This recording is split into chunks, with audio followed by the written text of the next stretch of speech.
Hello, welcome back to our channel. In today's video, I'm going to show you how to create a journal entry in QuickBooks. Whether you're a small business owner, a bookkeeper, or just trying to keep your finances in order, knowing how to make a journal entry is a key skill for accurate accounting. First, sign into your QuickBooks account. Make sure your connection is secure by checking the URL bar.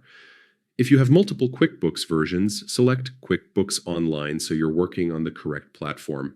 Enter your username and password, then click Continue to access your dashboard. Once inside, locate the New button on your dashboard and click it. From the menu that appears, select Journal Entry. This opens the form where you can record your financial transactions. Start by entering the first account on the top line.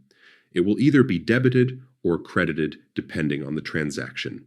Be sure to include important details such as the amount, a clear description, and any other relevant notes.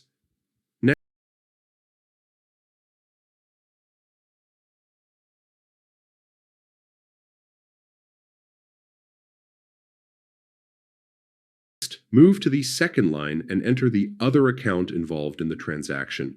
This ensures your journal entry is balanced, keeping your books accurate. Take a moment to double-check that your debits and credits match before saving. Once everything looks correct, click Save